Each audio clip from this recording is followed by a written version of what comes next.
بسم الله الرحمن الرحيم. اللهم صل وسلم وبارك على سيدنا محمد وعلى آله وأصحابه أجمعين. ازيكم حبايبي عاملين ايه؟ أنا أم أحمد ودي قناتي قناة عيون للطبخ. لو أول مرة تشاهدوها فضلا وليس أمرا حطوا اللايك، ولو مشتركتوش في القناة اشتركوا وفعلوا الجرس على الكل عشان يوصلكم منه كل فيديوهات جديدة بنزلها. وكمان يا ريت تشيروا الفيديو لأكبر عدد من الإخوات والأصحاب والأحباب. ربنا يكرمكم يا رب. طب أنا أول حاجة كده باعتذر منكم على صوتي. أنا والله العظيم أنا كنت نايمة كويسة، صبحت لقيت صوتي رايح. ليه ما أعرفش. مش عارفة بصراحة. وعملت مشروبات سخنة وغليت أعشاب وبرضه مش عارفة يعني. فادعوا لي بقى بالشفاء العاجل عشان أنا كده حاسة إني مخنوقة وروحي بتروح بجد والله. طب هتعملي لنا إيه بقى يا ست أم أحمد النهاردة؟ هنعمل كده النهارده، بصوا هو بدنجان هنعمله مسقعة، معرفش بقى نعمله ايه بابا النوج. المهم ان البدنجان النهارده هنعمله بطريقة حلوة قوي. لا هنشويه ولا هنقليه ولا هنستغل زيت خالص. وطبعا عشان كله بيخاف يعمل مسقعة علشان الزيت غالي وكده.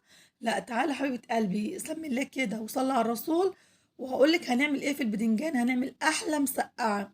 والله العظيم احلى في مسقعة اكلتيها في حياتك، بالبدنجان الاسود ده بدون شوي وبدون قلي. خلاص. اهم حاجه البدنجان بتاعنا كده يكون طازه وحلو عشان طبعا إيه بيبقى طعمه حلو، يعني الحاجه الطازه بتبقى حلو. خلاص اتفقنا على كده. تمام. نجيب الحله حطينا فيها ميه، هننزل فيها كده بالبدنجان الاسود بتاعنا الجميل ده زي ما انتوا شفتوا كده. وبصي البدنجانية تكون كبيرة بس ما تكونش في نفس الوقت مبزرة او حارة. يعني هات البدنجانية الكبيرة السمرة اللي بتلمع كده عشان تلاقيها طرية وكلها لحم من جوه، ما يبقاش فيها بذر. تمام. هنطلع بيه كده على البوتاجاز.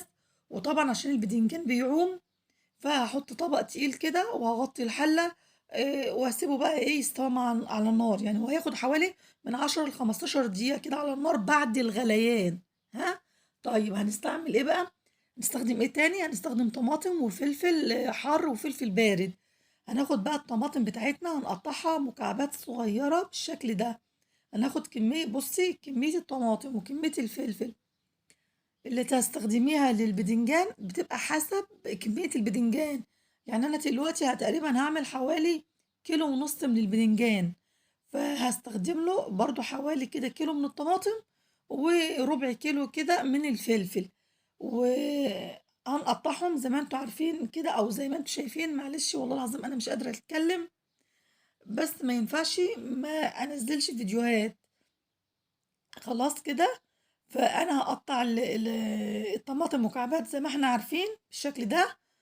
وكمان برضو هنقطع الفلفل.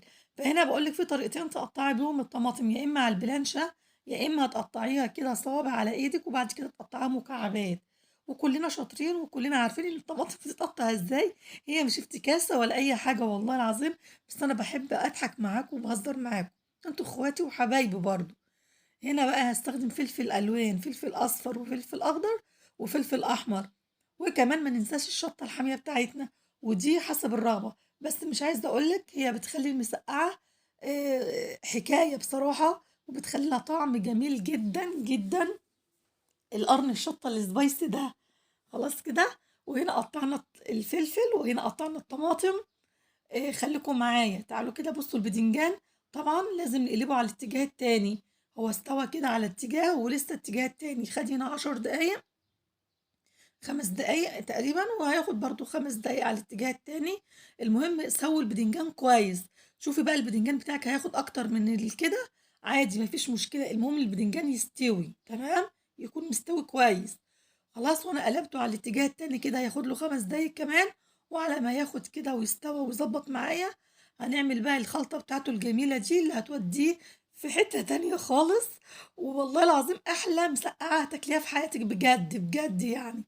أنا ما نزلتش الفيديو إلا بعد ما جربتها مرة واتنين، وابني اللي ما كانش بيحب المسقعة أصلا دخل يدور عليها وبيسأل عليها لما خلصت. تخيلوا والله العظيم زي ما بقول لكم كده. طيب هجيب بقى ايه 3 معالق حلوين كده من الزيت. طبعا احنا هنا احنا لا هنقلي ولا هنشوي. هناخد بس 3 معالق كبار كده من الزيت، وهنزل فيهم كده بمكعبين من الثوم اللي احنا مفرزينه مع بعض. واحط لكم برضو اللينك بتاعه في صندوق الوصف حبايب قلبي وهحط لكم كمان على شاشة النهاية. خلاص هنزل لكم الفيديو على شاشة النهاية. المهم، وما تنسوش كمان رابط صفحتي باسم القناة على الفيسبوك، يا ريت تدخلوا فيها وتدعموني بجد بجد. يعني بصراحة حضوركم هينورني وهيشرفني بجد. طيب أنا بعد ما صفرت التوم، احنا لازم نصفر التوم. هننزل بالطماطم، تمام، المتقطعة مكعبات. هقلبها كده مع التوم وهسيبها لما تتسبك. خلاص هسيبها لما تستوي خالص.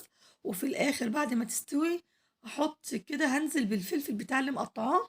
وبعد كده هنزل بالتوابل بتاعت الملح والفلفل الأسود والكمون والكزبرة الناشفة، تمام. وهنحط معلقة كبيرة كده كمان من البابريكا. خلاص كده يبقى هم 4 أنواع بس اللي هنحطهم من البهارات، اللي هم الفلفل الأسود والكمون والكزبرة والبابريكا، ومعلقة كبيرة كده من كل نوع. وطبعا حسب الكمية اللي انت هتعمليها، يعني هتعملي نص كيلو بدنجان هيبقى تاخدي بقى معلقة صغيرة من كل نوع. خلاص. وهسيبهم بس ياخدوا غلوة كده مع بعض، عشان انا عايزة احس بطعم الفلفل كده وانا باكل. انا مش عايزة الفلفل يتهري، عشان كده حطيته في اخر مرحلة، حطيته في الاخر عشان انا مش عايزاه يتهري. بجد ما تزعلوش مني بقى، او ما تتضايقوش من صوتي. وادعوا لي اني بصراحة ربنا يشفيني بجد، عشان الصوت ده فعلا نعمة من عند ربنا، والحمد لله على كل شيء يعني. فطبعا انا كده خلاص شلت كده، انا شلت الباذنجان من المية المغلية، وهبدأ اقشره. على فكرة بتقشر بسهولة جدا، بس يا ريت تبقى تسيبيه يبرد شوية، عشان انا كنت بقشره وهو سخن. فعشان كنا مستعجلين طبعا كالعادة، يعني احنا بنعمل كده في الليل في الأوقات الضايعة يعني. دايما أنا بعمل الأكل بتاعي في الوقت الضايع، ها. فانتي سيبيها شوية تبرد منك، علشان تعرفي تقشري بسرعة. بس هي أساسا بتتقشر بكل سهولة. فما تقلقيش خالص. والبدنجان ما شاء الله بصوا زي الفل، بجد حلو قوي. ما تخافوش بقى من النهارده. اعملي مسقعه براحتك خالص، واتبسطي وابسطي ولادك وما تزعلهمش، وما تقولهمش الزيت غالي. لا مش هنعمل مسقعه، خلاص اتفقنا. طيب احنا بعد ما قشرنا البدنجان، عفوا، بعد ما قشرنا البدنجان بالطريقه دي كده، هنبدا بقى ايه، هجيب سكينه واقطعه بالشكل ده. ايه هو، بصي هو بيتقطع على طول ما شاء الله، لان هو مستوي. وده خطوه مهمه ان انت تسوي البدنجان كويس جدا. تمام. هنقطعها كده بالسكينه بس زي قطع صغيره كده.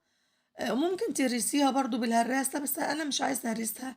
انا عايزه اكل كده واحس بطعم البدنجان قطع فيها. تمام.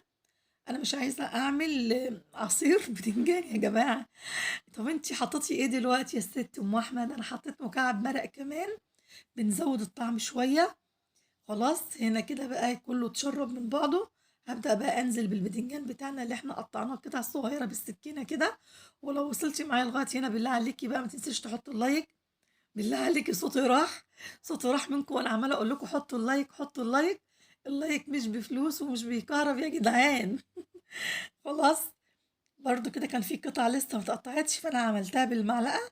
وهقلب بقى البدنجان كده، هنقلبه ولازم ياخد كله يتشرب من بعضه. وبالظبط بس هياخد غلوة واحدة، مش هيقعد كتير على النار. طبعا انا كل حاجة معايا مستوية وزي الفل. بس تحطوا اللايكات بالله عليكم، ها. خلاص كده كده خلاص، انا قلبته كله وخد غلوة واحدة. ودقت الطعم بتاعي جميل جدا. عشان لو عايز ملح ازوده، بس الحمد لله الطعم جميل جدا ما شاء الله زي الفل. وهرفعها من على النار، ويلا بينا بقى نغرفها كده في الطبق بتاعنا، وندوق كده مع بعض، ونشوف احلى اجمل مسقعة بجد. على فكرة انا بسجل لكم الفيديو، والله العظيم دخت والله العظيم بجد. الحمد لله الحمد لله. خلاص. شايفين ما شاء الله، ما شاء الله الطبق شكله تحفة بجد. يعني ينفع تعمليه في غدا في عشاء. وكمان هنديله رشة كده من البقدونس الأخضر. ما شاء الله بجد طعمه تحفة وريحته كمان تحفة. شامين ولا مش شامين؟ قولولي بجد مشامين ولا مش شامين؟ تعالوا بقى ندوق، يلا ندوق سوا. يلا ندوق سوا. ما شاء الله بجد بجد طعمه تحفة. بجد والله العظيم طعمه خطير جدا جدا. فجربوا بقى الطبق ده والمسقعة بالطريقة دي، هتعجبكم جدا وهتعجب ولادكم. اعملوها على طول. على فكرة خلاص أنا بقيت أعملها على طول عندي. وده الفيديو بتاعي كان معاكم النهاردة. يا رب أكون عند حسن ظنكم يا أحلى وأغلى متابعين. ومتنسوش بقى في اللايك والشير والكومنتات الحلوة المحفزة منكم. استودعكم الله الذي لا تضيع ودائعه في حفظ الرحمن حبايب قلبي، ومع السلامة.